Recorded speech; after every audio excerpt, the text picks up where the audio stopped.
Welcome back to the Fuel Your Legacy podcast. Each week, we expose the faulty foundational mindsets of the past and rebuild a newer, stronger foundation essential in creating your meaningful legacy. We've got a lot of work to do, so let's get started.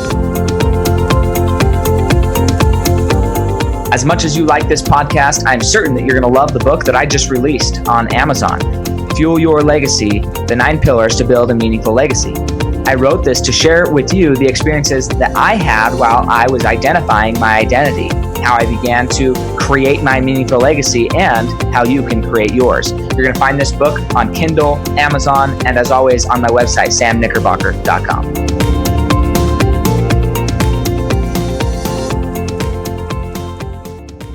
At the Animal Alliance, we're committed to creating a future where no pet is euthanized because of overpopulation. Our spay and neuter programs are key to this goal.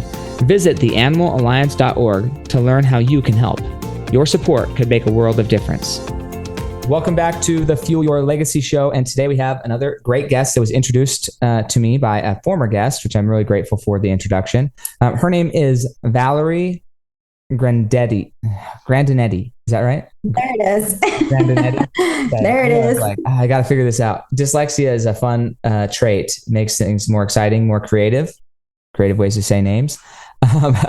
But she is incredible, outstanding, done a lot of things for the purpose of being an example. I'm excited to have her share a lot of those. But one of the cool things is she's a mother of 2 sons, and not just a mother of 2 sons, but she graduated college with them in the audience. So single mother for multiple years, built a business in different areas, which she'll talk about, but absolutely loves being an example and a leader. And that's what I'm looking for. Who is willing to stick their head up and have a legacy and not be scared to be remembered, and actually put in energy and effort into being remembered the way they want to be. So I'm super excited. Valerie, go ahead and tell us a little bit of your upbringing. I would start early in the childhood. Like, where'd you grow up? How'd you grow up? How many siblings? What did that look like? And how did you morph and evolve into the woman that you are today? Oh, well, first of all, thank you for having me. I really appreciate that. It was very nice to have that introduction and meeting new people. So I wanted to say thank you. Absolutely. But I'm called, my hometown is Houston, Texas. Born and raised here, although Houston is really a large, morphed into a city of just a lot of people who've migrated here. So born and raised here, just middle-class family. I have an older sister. She's 4 years older than me. We're, family of 4. We're in a middle-sized house, just kind of your typical American family, as a latchkey kid.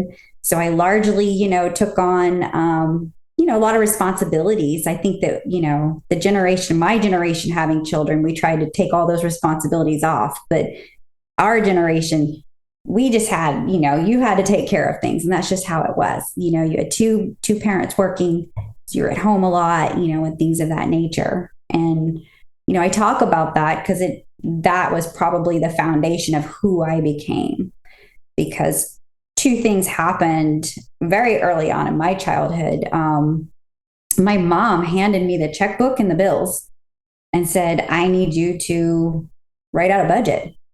Help me out. I need help, just simply from time perspective. And it really started just, here's the bills, write the check out, and she would sign them. And then that kind of morphed into me actually putting together a budget for our family, and, how much we would need to make minimum payments versus paying a credit card off, and, things of that nature. So at the age of 12, I just started doing financial type tasks.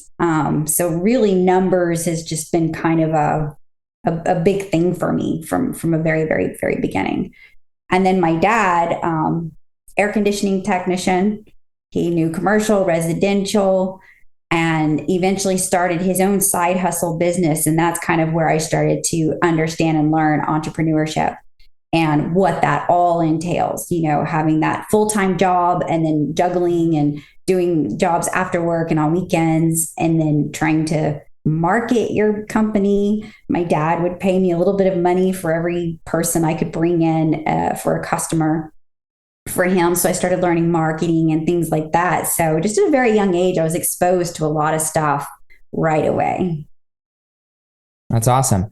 And so so let's dig into this a little bit. You said your older sister. How much older was she than you? 4 years older than me. 4 years older. And how much of the responsibility, like you got given the checkbook, what was she given in this process of like, if you're 12, she's 16, what was her way of helping and serving the family? She got a job. Okay. So she got a job outside of the house. And so she was working at a store, and then she would go to school and then come home. So her time was very limited. And I was not old enough to get a job. So I started just picking up things around the house, stuff from the finances to managing a household, like really just everything. Just kind of picked up the slack where the family needed it because everybody was pitching in, and that's just what we did. So with her job, was all of that income that she was making going straight into the family? A portion of money? Yeah. So and it basically morphed into, if you wanted extracurricular activities in your life, you had to fund that yourself. We just did not have room for that in our budget. And that's how it kind of started. So she got a job so that she could do some of the other activities she needed funds for. And then she wanted a car. So nobody gave us cars. You pay for your own car. You pay for your own insurance. You pay for your own gas. I've got several funny stories on that.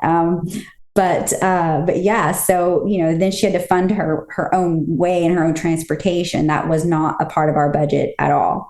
And that kind of morphs into, going to school. My education was not paid for. I had to figure that out. Scholarships, grants, funding anywhere I can get my hands on. I had to learn how to be very resourceful in order to even get myself through school. So it was, I'm not going to say we struggled, but we weren't a family, that had a lot of luxury either. So really just kind of started the foundation for me being very aware of the importance of money and income and budgeting your money and being, being smart with it and things like that. So very young age, it started off. Okay. So some people know what this term is, some people don't. So I'm going to let you describe it the way you experienced it.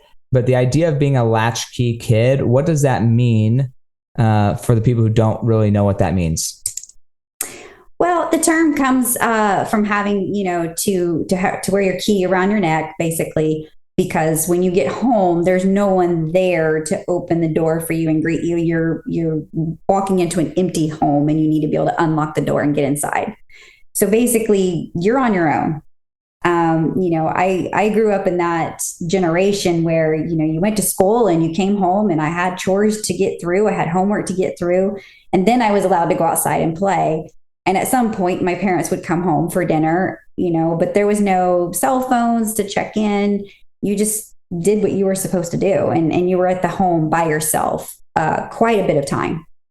So that's where that term kind of comes from. So how were the responsibilities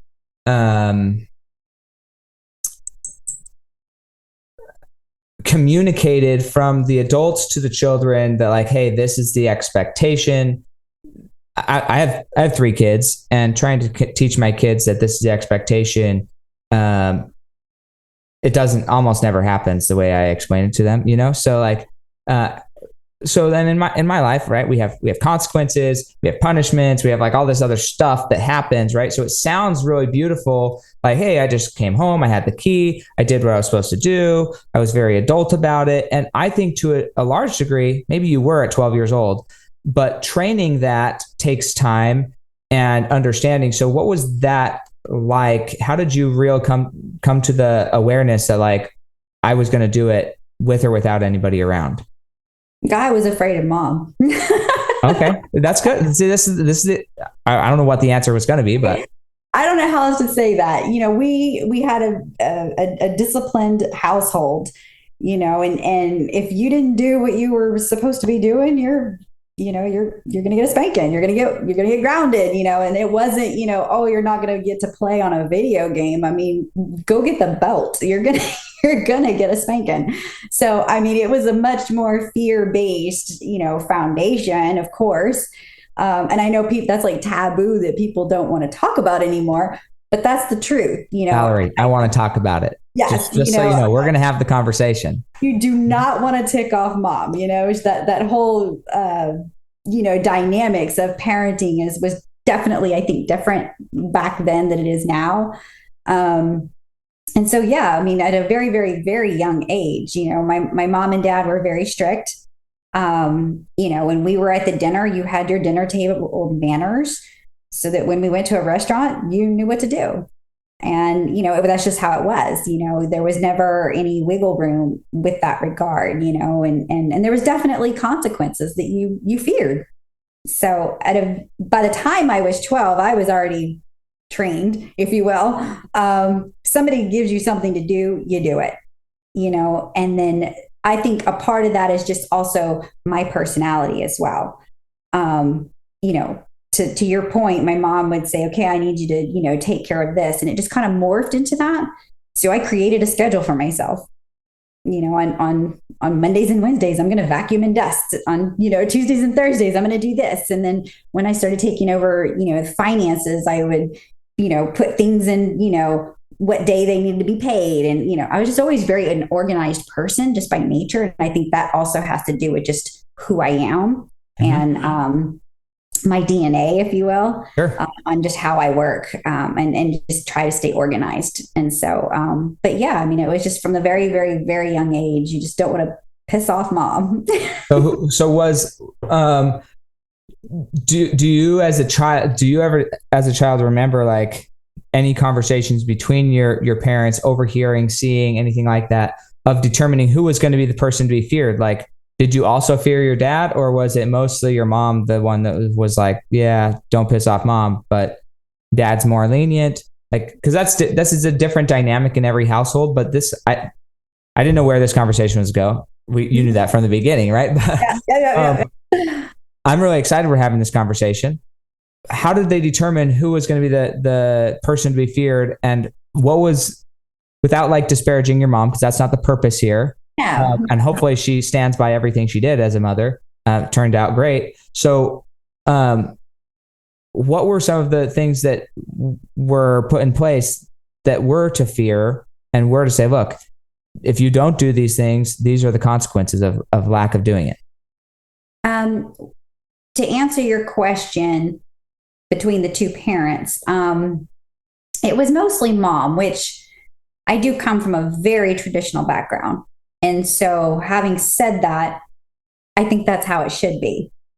When you have daughters, your mother's responsible for teaching you how to be a lady. And then you learn your dad. To me, my dad is my superhero. And he's, to this day, I still think is the best man that there is alive. Like, he is just everything to me. And so there is that balance there. And now I have boys, and I think it's kind of the opposite.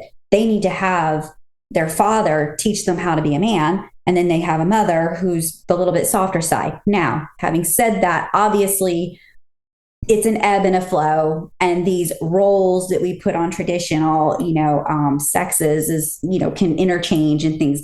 But at the foundation, I think children need both. Mm-hmm. They need both of that balance. It doesn't really matter who it comes from, as long as they get that, because I think that's what makes a person healthy overall. And so my family was set up this way. My mom responsible for teaching us how to, learn to be women and to grow up respectfully. And then dad was a little bit more lenient. I say that, however, there was also that element, and I don't even want to call it a fear, but there was also that disciplinary with dad. If you got to that level where dad was upset with you, that was some pretty serious stuff going on. And my dad was a very logical man. So our conversations, it was very drastically different between, mom, she's emotional, she's upset, but dad, he's going to sit down and talk to you about, why you did what was wrong. And he's going to quote the Bible to you. And then you're just going to have to listen to this for hours and then really think through things. And so they were very different in how they disciplined and how they handled things. But I also think that that's what formed me into who I am. And so I'm very grateful for it, because it gave me that balance of understanding it's not just about making somebody happy and being a people pleaser. It's really understanding what you're doing and the consequences of what you're doing and how it affects yourself, other people, and being able to think outside of yourself as well. So it was kind of a balance between all of them. Be a hero for animals. Join the Animal Alliance in our mission to prevent the unnecessary euthanasia of cats and dogs. Our spay and neuter programs are essential to saving lives. Visit theanimalalliance.org to see how you can contribute. Together, we can make a lasting impact. Yeah, no, that's awesome. It's funny, like, my childhood was, we were definitely more scared of my mom 1,000% than we were my dad. I think my dad only, to my knowledge, only ever spanked me twice, and like just didn't happen ever. But my mom lots of times. So that's just how it was. And in our house, it's interesting because we have two sons, and my I call her my girlfriend, my little daughter. You know, it's just like it's completely different forms of parenting for the two of them, and I don't know how to like. She obviously sees me parent the boys way harsher than I parent her, and vice versa. My wife is more harsh with her than she is with the boys sometimes. I'm like, I don't know why you're like so nice to the boys, but I know why I'm so nice to the daughter, so it's fine. It's just an interesting dynamic. So with that, because these are where we're getting into these questions that are important, right? I think at a young age, by 12, you basically had figured out, I need to have some structure in my life, right? I've got all this stuff to do. How am I going to get it all done? Right. Okay. And then you decided, maybe I'm going to create a schedule. Maybe I'm going to create this system so that it gets done. And I think there's a lot of people who don't, especially in our world today, you kind of referenced it, they aren't having strong parenting. And then as a result, they don't have structure. And now people who are 30 years old aren't as mentally developed and structured or like disciplined as you were at 12 years old. I would agree with that. I think it's and that cascades into a lot of different areas that we can talk about. But to kind of go to your point, that structure is something that I carry with me in every aspect of my life. And I don't mean just in finance. That's how I run my household. That's how I am as a human. That's how I run my career. That's how I, do my physical health. I'm in a lot of different things, and I'm very regimented and very structured. And, if you want to get something done, you plan it out, and then you just start meeting those individual deadlines to make sure that things happen. As an accountant, makes total sense. We have our checklist, we're going to do this, we're going to do that. And it's got to be done by this deadline. So I'm very deadline driven. And so it really has bled over into every aspect of my life and who I am. But I think it's also the reason that I have been successful in things that I do. Yeah. Well, I would say likewise, as far as the things that I learned at that young age have really shaped who I am. The question I get, the next question that I have is something you said while you were telling your story is, okay, we had all this responsibility, and a lot of individuals in your generation, I'm definitely a millennial from like the age demographic, but I was probably raised more latchkey kid type style. I'm the 7th of 11 kids. I don't know if my mom knew where I was most of my childhood. Like, respectfully to her, I don't blame her, but like, I don't think anybody knew where I was. I was just doing whatever I want, roaming around the town, whatever. But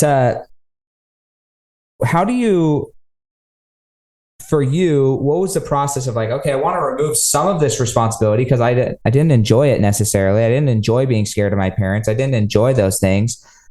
They developed you to who you are. How did you then go and transfer the same life skills and lessons to your children, your two sons, without maybe putting them through the same type of fear and anxiety that you were put under?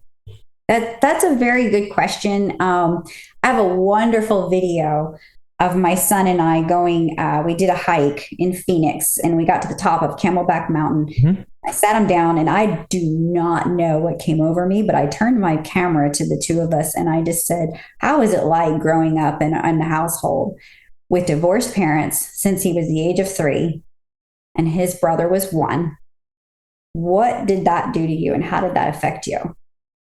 And what I learned from that video was just beautiful. So I obviously divorced. Sure. I had my boys. At 3 and 1 years old, we decided to split ways. And so unfortunately, I became that disciplinarian. So just like I said, that it doesn't always have to be the dad teaching their boys how to be the man. I had to teach my boys. And I took on that responsibility, and I had to be the harsh disciplinarian. And I took that role very seriously. And their father, being that he got him on weekends, he was more of the, emotional and the funner side and things of that nature, because he wants to utilize his time as best as he can. Exactly. I don't blame anybody for making these choices. No, I don't think I would do any different in this situation. Yeah. But I knew what my role was, and I took that very seriously. I say that, but I'm also very, very mindful of how I grew up. So I never spoke to my boys about finances. I never spoke to them about anything that I would have considered an adult conversation when they were younger. I waited till I felt they were at an appropriate age to start having those kinds of conversations. And it really was. They were late in high school before I ever started speaking to them about anything that I thought was more adult related. And so I protected them in that sense. I was a little bit more hands-on, but because I was single, I was a working mom myself. So they did have to learn some responsibilities. And some of the things that I did learn as a child, I did cascade onto my kids. Eating at the dinner table, it's a non-negotiable. We're going to eat at the table, and you're going to have manners, and you're going to do things right. And I can guarantee you, every time I went to a restaurant with my boys at any age, I knew they would act appropriately because they did at home. And so I did take some of the things that I learned in my own childhood and push that down to them. But in other areas, I protected them as well and said, okay, no, I'm not going to have them doing budgets when they're 12. I'm not going to let them be worried about finances ever. I did want them to have more of a safe haven at home. I wanted that to be a comfortable place for them where they never had to worry. Because I did worry as a child a lot. I was always worried. Do you think that the worrying helped you or hurt you? Yes and yes. So what are the ways you feel like the worrying hurt you? I had to grow up really fast. I had to grow up really quick. And so in that aspect, like I said, I would worry a lot. I remember, having conversations with my parents, if dad could get about 5 hours of that overtime, we could pay more on this one bill. There was things that I didn't want to ask for as a child that I needed, like clothes, because I knew we really can't afford that right now. So I just wouldn't. So there were some things that I took on responsibility at a very young age that, it was harsh. That was not something I wanted my children to have. So this is what I'm trying to figure out, Valerie, because I think this bleeds into our whole I just right before this recording, I was on Facebook and I'm reading the Declaration of Independence to people, just so whatever's going on in our country right now, something has to become better. I really believe that. Yeah. And so it's okay, I don't know where to start, but I think that I like this document. I like this mentality of, if something gets so bad, then we have to change, right? And we have to start thinking of other solutions. And that's where they were in the beginning of our country. Maybe we're getting closer and closer to that. I don't know. I hope it doesn't have to be as bad as it was, but you never know, right? It's been bad in our country before. It'll probably get bad again. That's the cycle of humanity. But what's interesting is, if you think of the ages of the people who actually wrote a lot of these documents, they were early 20s to early 30s. They weren't old men who decided to create our country. They were young men in our terminology, but back then they grew up, they had responsibilities, they had to milk the cows, they had to do what was due, and they were raised to become adult earlier.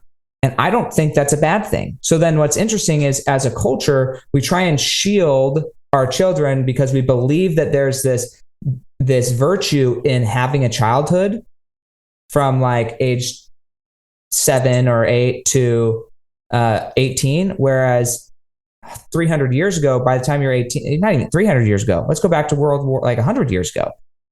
The 18-year-olds were the ones who were operating and facilitating a war, leading a country to victory on the battlefield. And yet now, most 18-year-olds, and this is an exaggeration, they don't know how to tie their shoes, right? Like, right. I think that is a more, I talked to my wife about this. You're farther ahead on the journey than I am. Okay. So this is my thought process. If I have to choose one or the other, a weak child who doesn't understand the world they live in, or a child that got raised too fast and maybe is a little bit hardened and has a pessimistic opinion of things, I would rather have the latter than the former. I would rather have somebody who, like, by the time they're 8 years old is paying for all their own clothes, I would rather have that child than somebody who's 18, 19, 20, 35 and still asking me for money. Like, if I have to choose one or the other, I would rather err on the other side way hard. So this is what I'm trying to understand. Like, at what point do we determine, oh, that's an adult conversation? Maybe they shouldn't be worrying about money until they're 18, 19 years old. People who don't worry about money until they're 18, 19 years old, most of the time, they haven't had practice. So now they're figuring it out into their early 20s. And the people who did figure it out when they were 12, they're millionaires by the 25. So there's like what do I really want my child to have? What life? So that's why I'm asking for you, like, what were the things that you decided that led you to where you are? I don't think there's anything wrong, right or wrong. I'm just literally curious. Why shield yourself from those things if they also helped you to become who you are? What was so bad about being raised and not having the childhood that maybe somebody else had? What was so bad about that made you swing the pendulum the other way? I think that first of all, this is a conversation I've actually had with my boys are 26 and 24 years old. Awesome. So we have had these conversations, and I think that I erred a little bit more on coddling them a little too much when it came, like, specifically to finances. I waited a little bit too long, and we've had those conversations now, and we've actually talked about what those consequences have been. And you're right. There is a delay there, then they don't learn. There's no sense of realities. And then it becomes a shock to them when they get older and they start having to learn. And so I did make a mistake there. I didn't. We made a decision, and then I didn't. I called the timing right. It's not that I made a mistake, but I think my timing was off a little bit. Okay. But I think there's a balance to be had. So I do feel there is that age where you allow them to live in a sheltered world for a bit, and allowing them to develop. And as their own cognitive skills develop, you slowly start integrating more and more and more and more. I don't think it should be a culture shock. You turn 18 and then you get booted out the door and you never even knew, what a checkbook was, or what are taxes? What is this?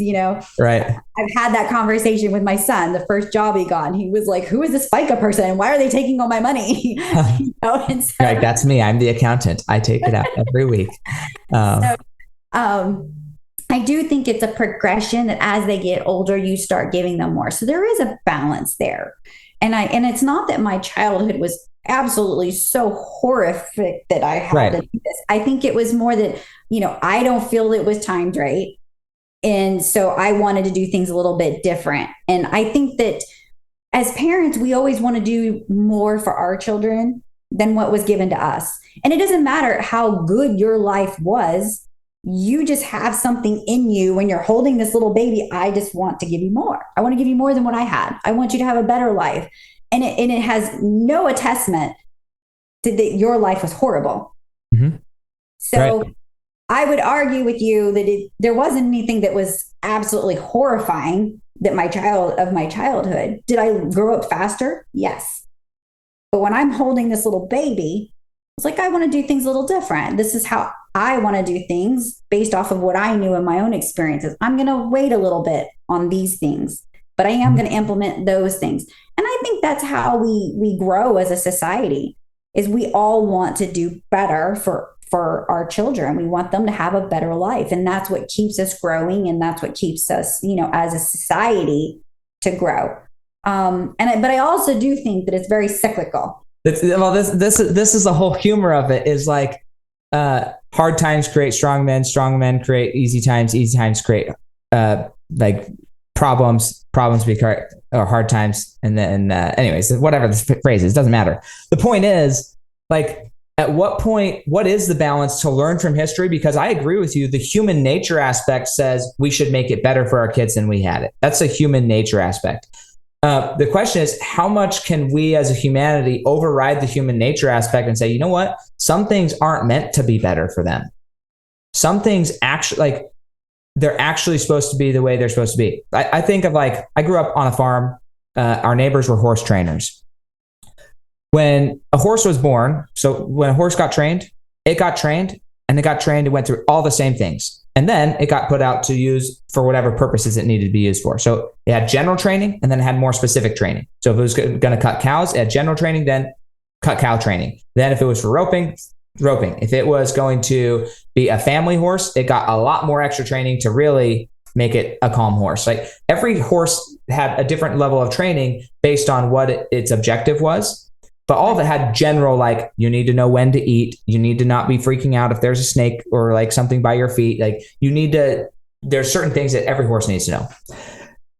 When that horse has a child, right? Not a child, but a filly or something like that, a colt, everybody gets the same general training. Like, every horse, doesn't matter. They all have to go through the same training. We haven't really figured that out in humanity, because we're always like, man, I want to do it better than we did last time. I want to change it a little bit and change it a little bit and change it a little bit. And now every generation, we're eking away from principles that worked, and we're recreating the wheel until it's like, crap, now we got to go back to hard times again. So I don't know what the answer is. I just think, like, what's the balance here? The Animal Alliance is dedicated to ending the cycle of pet overpopulation and euthanasia. Through our spay and neuter initiatives, we make a difference. You can be part of this life-saving work. Visit theanimalalliance.org to find out how you can get involved and make a difference. What came to my mind as you were speaking is in our society, in America, that is where our educational system starts to step in. That is supposed to be our general training. And I think what's happened is our society has now wanted to put their 2 cents in it so much that you no longer, and now it's almost like it's customized, because people are, are you going to say the pledge? You're not going to say the pledge. Are you talking about religion? And they've divided that out to where it's not a general view anymore. And I think that there should be that generalization of a foundation of an education. And then the parents can do their own little custom things as they want. And like you just said, with the horses, you have a general education and then you have custom. I think it's the same thing with art, but we've shifted that. And so I think that's causing some of the issues. But I would also say that I know that my boys and their generation and their children, or their friends that I talk to, and my friends' children that are all this same age group, I think they're coming to that realization that, yeah, I think mom and dad were too lenient on us, and I'm not going to do this with my children. So there goes that cycle I was talking about. So, yeah. and it's also becoming more common that one parent says, hey, no, I'm stepping up to the plate. Maybe it's not always the mom. Right. One parent is stepping to the plate saying, no, I think one of us needs to be home and I'm going to do it and stay home and actually raise these kids. So you're going to start seeing that shift again. So I think in a society as a whole, you're going to start seeing it move. And I think that it's not a straight line. I think it's like just this circle. And in my mind, it's like a circle, and it is escalating. It is increasing. It is improving, but it's not just a straight shot to the stars. Right. It's going to have its cycles slowly getting there, but we are in totality improving as a whole. It's just the way it happens. It's not going to happen the way you think in a straight line. So I feel that my boys, when they have their children, they're going to be probably a lot harder on their children than I was on them. Right. Well, and part of that is probably just nature of men versus women, and it's not a pro and con. Like women stepping into the masculine role, although some women that's their natural flow state. Most women that's something that's a learned behavior to be, for lack of a better word, good enough and fulfill the role, but it's not where they would choose to be all the time. Where men, I think, as a general, that's more of our natural state, like no nonsense type of. Uh, But I would say this, like even a friend of mine, she has a daughter the same age as my son, and I see those qualities in her too, where she recognizes I'm at a disadvantage because I was coddled a little bit too much. Mm-hmm. So do I think it's going to go back to the levels of like how I was brought up? Probably not. It's going to be some sort of a hybrid. Sure. Of how I was being raised and how they were raised. And then it continues. And so I just think that that's, how we evolve.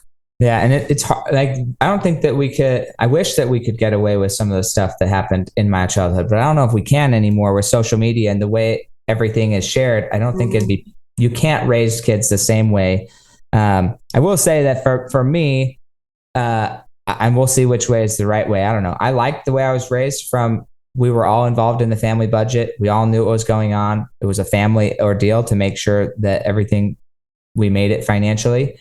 And although my kids know that we have money, I make that like they're 7 and 5 and they've got to go earn money if they want to go play sports or go do certain things. Cause like, look, you're like, if you want to, I would rather instill in them early that they know how to generate money at any point. If they want some, they can go get some. Like there's plenty there's more money in the world economy right now than there's ever been before because they just print more and more. So there's more dollars out there than ever before. If you don't have any dollars in your bank account, it's because you didn't do the things required to get them. But there's more out there. So it's easier. Money is easier to get than ever before. You just have to do the work to get it. And so I'm trying to teach that to them at a young age, but I'm grateful for this conversation so I can better understand what are other people's thought processes and how are they generating their legacy? What are the things that were important for you to teach your kids to pass those down from one generation to the next? And everybody has different ways of doing that. And I'm here to learn how can I be better in those areas. Like, I think that I know I could be better at having a regular meal time where we all eat together rather than just like, we'll feed the kids and it's too stressful for them to eat and us eat at the same time because they're stressful. So we like hover parent them while they're eating, and maybe we should just all eat together, be an example rather than a hover parent. So that's like, those are little things like, okay, those are different than how I was raised. And I think that comes down to having just traditions and establishing the traditions and establishing the ground rules, and I think that's really important with our children, because I think children need structure. Yeah. And so we live in a world of structure. Mm-hmm. And it doesn't matter. Even if you decide to become an entrepreneur, there's a structure to that. You answer to someone. There's a hierarchy here that we all live by. It's just how our society is set up. And so the sooner you can establish that with your children, the better off they're going to be. And I'm just a big believer of that. And I did raise my children, this way. But and the other thing that you touched on is, legacy. I think there's several ways anybody can choose to leave a legacy. And it's not just through your children. Mm-hmm. First of all, I would back up and say I'm a big proponent. As they got older, it was less about me speaking and more about me doing. So as I mentioned, at the very beginning, my boys were in the audience when I finished college. My boys were with me when I was working a full-time job and studying for my CPA until 10 o'clock every night and studying every weekend just so I can pass that exam. They were a huge part of my process, and they were my motivation. Sometimes literally in words, my son would come to me and give me motivational words. So they saw me, they saw how I struggled, and they also see the fruits of my efforts. They saw my successes. They've seen me open up businesses and the level of work that I put in. So it's not just about me trying to come down on them and teach them and tell them things. Mm-hmm. It's how I live my life. And they literally see what I do, the efforts I put in, and what comes out of that. And they learn from that more than anything I could ever say to them. Mm-hmm. So I think that's a huge, huge impactful thing. But this is really how I live my life, not only for my children, but just for me in general, and then helping other people as well. I help other people, and I do a lot of coaching and, for at the women's shelter, because some people were never given that foundation, and they were never given the basic structure, and they don't understand. And then they get themselves in a really bad situation, and they don't know how to get out of it. So, I help mentor and teach like basics of finance so they can get themselves out of it financially. So, there's several ways we can go about doing this, and as far as, leaving a legacy. Yeah. And I think that's what's really cool about what you just said is when we're being an example to some people, sometimes leaving a legacy is more internal, and we need to be an example to ourselves.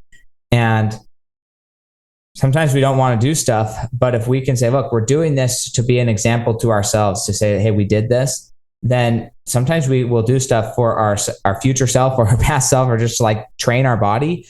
Because I studied neuropsychology in college. That was my field of study. And it's the body is so powerful that when you're taking certain actions, it's rewriting your brain. And so sometimes you may not want to do something, but if you can force your body to do it and write it into existence, then it becomes who you are. You not necessarily fake it till you make it, but do it until you make it, right? Like, you may not feel like this is part of your identity, but if you do something long enough, it will become who you are. Mm-hmm. Right? If you do structure long enough, now it's just like, well, I do structure. So like I can go write any business. I can do anything because like I know deadlines. I know checklists. My body knows it. When I see the date, then my body knows to respond and get the thing done by that date. And it's like, you're used to that flow. And so it's an easy thing for you to accomplish, or somebody who's never been raised that way may not be productive to that same level with that. So sometimes you have to be an example to yourself and go through that process. So you got raised your kids, single mother, graduated college, and now I know you've done things in the health world as far as being a competitor in the health world. What was the reason for going into health competition? Or physique or body competition? I don't know what you call it necessarily. Yes. Honestly, I was studying for my CPA, and I was sitting so much. I wrote a wish list of things I'm going to do when I don't have to be studying 24/7. Like, I was just inundated with, work and accounting and trying to, get through the CPA exam, which was a huge accomplishment, very hard to do. Passed it first time round. Was like, I'm going to do this. I'm going to dedicating my time. I'm structured on when I'm going to study. This is going to get done, but I'm passing this the first time. And I did. And one of the things on that list was, to get back into my physical, because I love, being active. I was a dancer. I, did ballet and I did dance in college and things like that. So I've always been a very active person. And I stumbled across another competitor. She and I became friends, and I got introduced to that world. And what I loved about the world is it's right in alignment with everything we've just talked about. It is very structured. You have to have dedication. You have to be focused.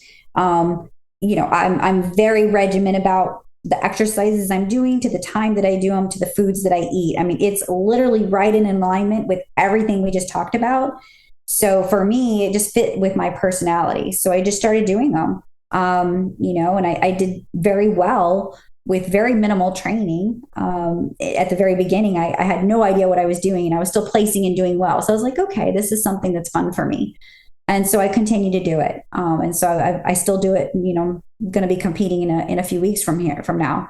But it's about having that discipline, the focus, the drive, and really challenging yourself, not only physically, but mentally.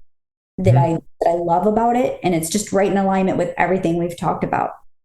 Yes, So, that's cool. I think that like talking about the health and your body, getting your body to do hard things is crucial. Like, doesn't matter what the hard thing is, but sometimes the hard thing is actually to stress your body and see what your body can do. I would say most of the time for me, when I'm doing something that I know my body doesn't like, it's not for my body's purpose, but for my mind. When I can control my mind and say, hey, look, you're going to do the thing you don't want to do, regardless of how it makes you feel, that muscle needs to be exercised as many times as possible.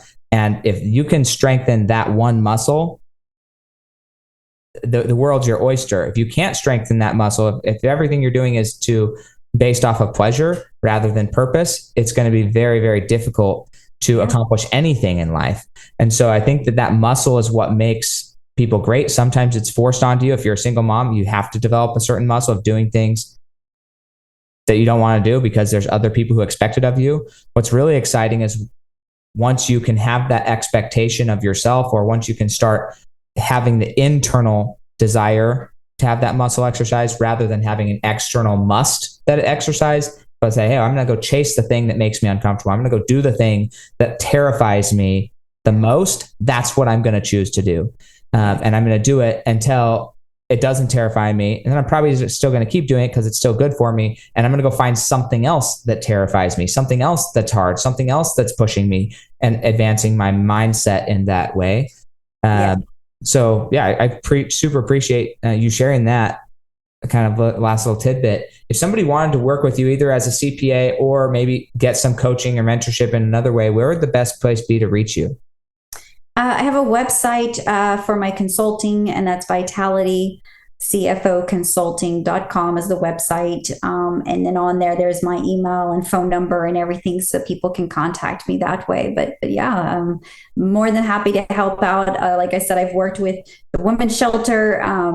I'm hoping to help out children and young adults, because I do believe in what we just talked about. It starts with the education. And I think that finances and numbers and understanding budgets should be a part of their general education, as you talked about, like with the training of the horses. Everybody should have a generalized training. So, but yeah, it's something I really believe in. I apply it to every aspect of my life. And so I'm always willing to talk to anyone, even if it's just a conversation or they just need somebody to help, motivate them to get them in the right direction. I'm all about it. Yeah, I think that's incredible. Thank you so much, Valerie. Go to her website. Say it again one more time. It's vitalitycfoconsulting.com. Okay, vitalitycfoconsulting.com. If you have any interest in being involved in anything she's doing, just reach out to her. That's the best thing. You can probably go find her on Facebook, Instagram, reach out to her. A big thing that I always remind people of, if they have free resources, if they have education, go follow her on social media. Listen to her talk, listen to this podcast, and reach out when you're reach out with specific questions. Don't just be like, hey, can you help me? Say, hey, this is what I'm dealing with. Be vulnerable, be willing to explain your situation and say, hey, I heard you say this. I'd like more clarification or more understanding of how to incorporate this. Make the most out of Valerie's time. Don't waste her time. Go make the most of it. There's this really cool app. I don't know if you've heard of this, Valerie, but it's called Minect. It's by Patrick Bet-David. He created it. It's kind of like a social media platform, but on Minect, I'm on there. You could go be on there. It's free to sign up for, or get on the platform. But rather than having people just DM through DMs, then they found that like less than 25% of DMs ever get responded to. But on Minect, they have like over a 98% response rate. And the reason is you can set a price to respond. So you can say, look, $10 and I'll respond to your text message in video form or a call or whatever. So then you're showing respect for the person's time that you're asking questions of. And it's not out of the realm of possibility for you to answer those questions, but you're showing respect and earnestness. And the reason I think it adds the most value, and the people who have outreach to me, is they're more invested in getting the right answer and asking the right question. And again, the whole focus of the podcast is, are we asking the right questions? And so when you have to really think out, I can ask this person one question and it's going to cost me $10 or $20, or some people are on there $500 for a question. you would really want to make sure it's a dang good question, right? You would be asking other people, man, I want to ask this guy a question. What question should I ask them? You're going to put a lot more intention into it. And when you get the result of the answer, you're actually going to do it. And so this is what I'm talking about. Like, you don't have to charge to answer questions, but I hope that the listener, you go through and you put some effort and intensity and intention into learning this before you reach out to Valerie, so that you're not wasting your time, that she's happy to give you her time and energy if she feels like you're going to value it. But she doesn't have time, nor do I, nor does anybody else, to just engage with people who don't care. Like, why would we waste our time? Right. Respectfully, but like, why would we waste your time with you? So make the time worth it. And the way you do that is be intentional about choosing to act on the time. So that being said, thank you, Valerie. Any final words? No, just want to say thank you again. This has been a great conversation. So thank you for having me. Absolutely. And we'll catch you guys next time on the Fuel Your Legacy Show. Every pet deserves a chance at life. At the Animal Alliance, we are dedicated to ending pet overpopulation through spay and neuter initiatives. Visit the Animal Alliance today to support our mission. You can help save lives and create a better future for our furry friends. Thanks for joining us. If what you heard today resonates with you, please like, comment, and share on social media. Tag me, and if you do give me a shout out, I'll give you a shout out on the next episode. Thanks to all of those who've left a review. It helps spread the message of what it takes to build a legacy that lasts. And we'll catch you next time on Fuel Your Legacy.